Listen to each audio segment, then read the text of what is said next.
Good morning. Good morning. Welcome to Vlogmas Day. Vlog fuck. Welcome to Vlog fuck. It's Vlogmas. I just don't know what day it is. Do you want to see something fucking crazy? That. Look at all that snow. Okay, this is currently what I'm wearing to breakfast with wedge heels and my scarf. I just have to put on my face of makeup while he's showering and then we can go.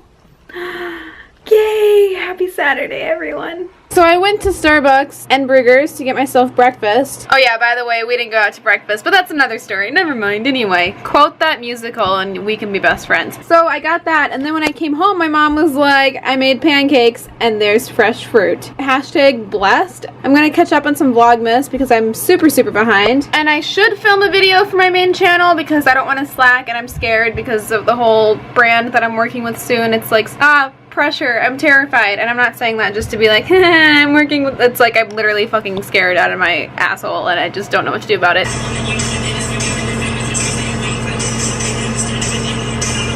I don't really feel like vlogging today, and I feel like it's pretty normal and that a lot of people that are participating in Vlogmas or just talk to a camera very often get to this point where you start to feel emotions that you'd rather not share on a camera, and it makes it hard to push those aside and be all gung-ho about like, hi, welcome to Vlogmas, when really you just want to process. You just need a day off. I just need like a mental day off, and I'm not going to take one. I'm just going to verbally tell you that because I'm dedicated to Vlogmas and I'm motivated to work harder with YouTube because I took a huge break from posting.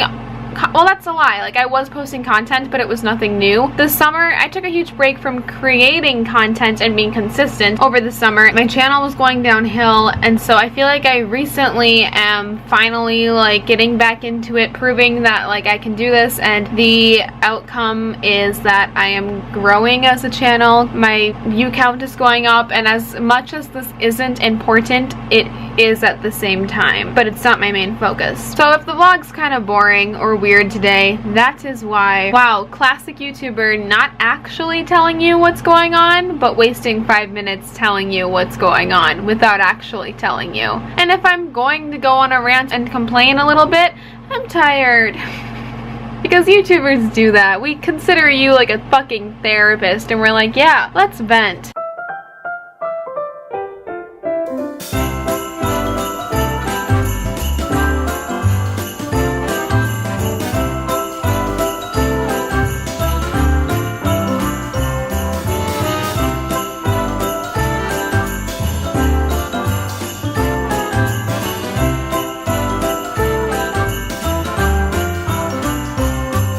So I just got the vlog up. I actually really like it, although it's a lot shorter than usually. I don't know, shorter vlogs, just they're easier to edit. I feel like more people watch them. They're more like concrete and concise because you're so specific with what you're showing, and it's just really sweet.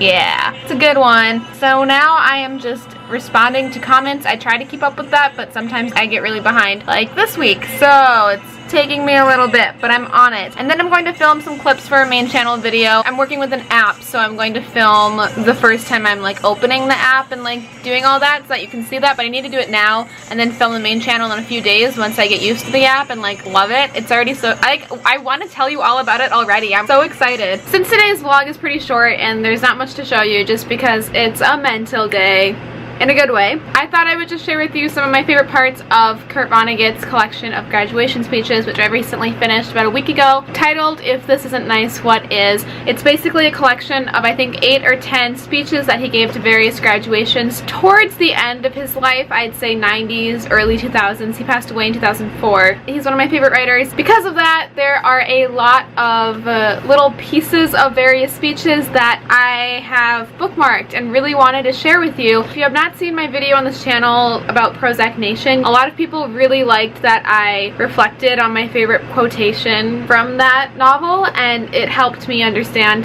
the literature a little bit more, and it reminded me of high school English classes and how much I miss those discussions because God, fucking English was just my favorite. So let's get started. That was so weird. So let's get started. The first passage that I have bookmarked is from the second speech titled Advice to Graduating Women That All Men Should Know. He gave this speech at Agnes Scott College in Georgia on May 15th, 1999. I'm not going to read you the entire speech, however, here are just a few snippets of my favorite parts. An educated human being teaches a child what a child can become. Bad men just want your bodies. TVs and computers want your money, which is even more disgusting.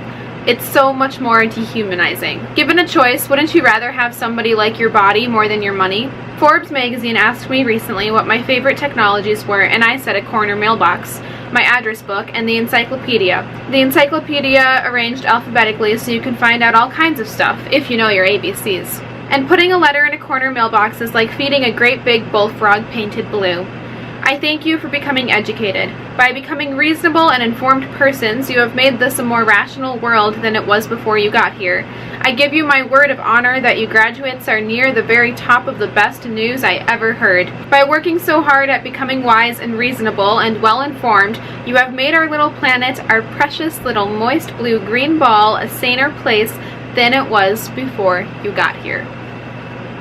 Wasn't that sweet? I don't know, that just really touched me in like a very authentic, raw, real way. And my favorite part was how he said his favorite technology was a corner mailbox, because me too. And there are just so many things that computers and television shows just can't give you in life that humans can, and that's really important to remember. And then also just the whole part about how he thanks them for becoming educated, because I do value education as much as I am questioning college, like almost every single day. Education is very important. Oh, okay, this next quote is from a different speech, and it's about teachers. So if you knew me in high school or just in general, you know that teachers are like my shit. I'm closer to teachers, I feel like, than I was/am to friends, which is weird, but I blend well with adults. Anyway, this is from how I learned from a teacher what artists do. Vonnegut gave this to Syracuse, I hope I'm saying that correctly, University in New York on May 8th, 1994. I first declare to you that the most valuable thing you can get from an education is this: the memory of one person who could really teach, whose lessons made life and yourselves much more interesting and full of possibilities than you had previously supposed possible. I ask this of everyone here, including all of us up here on the platform. How many of us, how many of you had such a teacher? Kindergarten counts. Please hold up your hands. Hurry, you may want to remember the name of that great teacher. I've been touched immensely. Okay, actually, fuck, that sounds inappropriate when I'm trying to say something sincere. I have been greatly impacted by many faculty.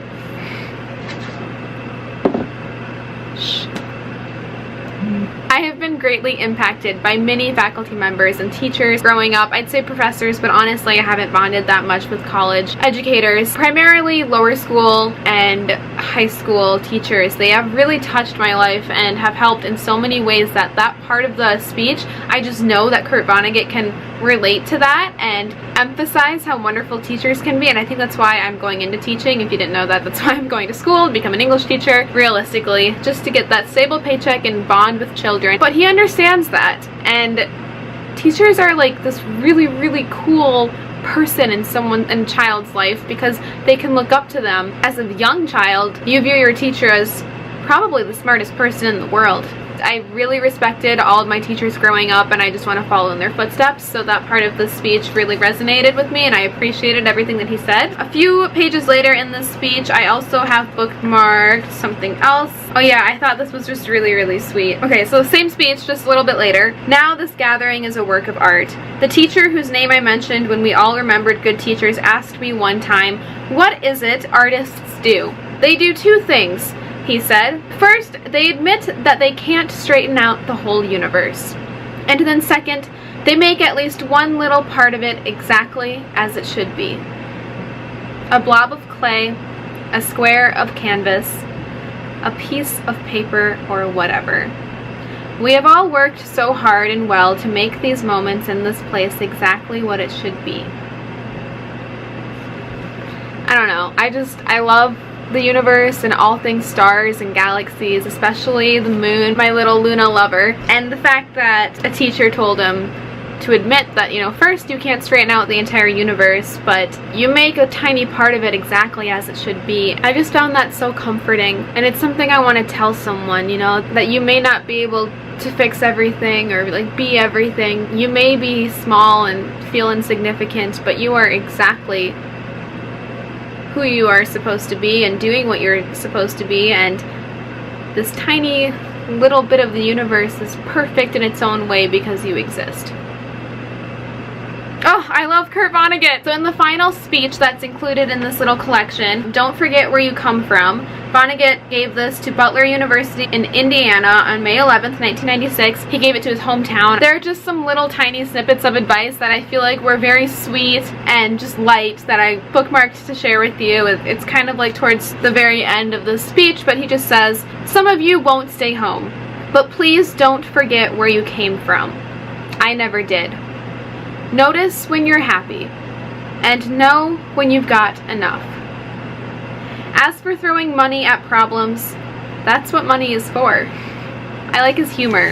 He embeds it very well. I love everything that he says, and I think the way he viewed the world was revelational for his generation and just like that time. Oh, I love it so much. So yeah, if you're into reading and you're looking for something light to read, either just as like a coffee table book to place, or as for me, I was reading this while the girl that I babysit had her sports lessons and I was just waiting for her to finish. I read this in a couple days. It's quick, it's short, it's a collection of essays, so you can really just read an essay at a time and put it down. I highly recommend it. If this isn't nice, what is? It changed the way I viewed a lot of things in a very good way, and it helped me stay humble and reflective. It gave me something to think about, and as an intellect, that's really all I could ask for. So I think I'm going to end the vlog here tonight just because I am a little just burnt out and I need to catch up on a lot of things. And like I said, I took a mental day even though I continued to vlog. Thank you so much for watching. I'm on my knees and I almost fell backwards. I hope everyone is having a wonderful day, and I will see you tomorrow. Bye.